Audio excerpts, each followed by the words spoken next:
স্বৈরাচারে রোশনলে পড়ে বাংলাদেশের মানুষ যেভাবে নির্যাতিত হয়েছে, ঠিক এইভাবে 64টি জেলার ভিতরে বগুড়া জেলা সবচেয়ে বেশি নির্যাতিত এবং অবহেলিত ছিল।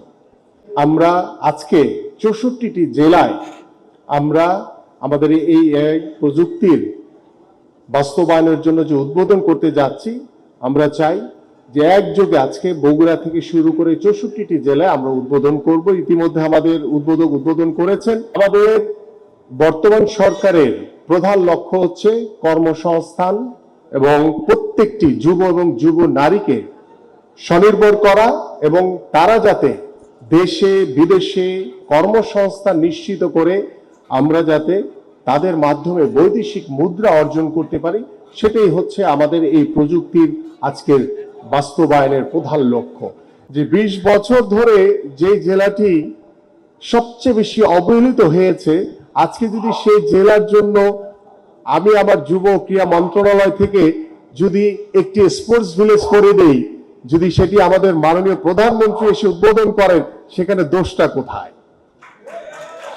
আজকে আমাদের বর্তমান সরকার আমরা 10টি স্পোর্টস ভিলেজ এই অর্থ বছরে করার সিদ্ধান্ত নিয়েছি এবং আমাদের মাননীয় প্রধানমন্ত্রী ইতিমধ্যে সেই নির্দেশনা আমাদেরকে প্রদান করেছেন।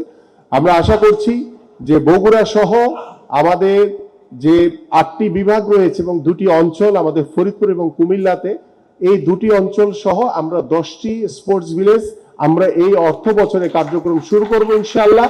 পাশাপাশি আমরা পর্যায়ক্রমে 64টি জেলাতেই আগামী 5 বছরের ভিতরে ইনশাআল্লাহ 64টি স্পোর্টস ভিলেজ নির্মিত হবে এবং এই স্পোর্টস ভিলেজ আন্তর্জাতিক মানের হবে এবং সেখানে ফুটবল, ক্রিকেট সহ আমাদের ইনডোর সুবিধা সম্পন্ন সকল সুযোগ সুবিধা থাকবে আন্তর্জাতিক মানের। সেখানে সুইমিং পুল থাকবে, সেখানে আর্চারির জন্য আলাদা গ্রাউন্ড থাকবে, সেখানে শুটিং এর জন্য আলাদা গ্রাউন্ড থাকবে।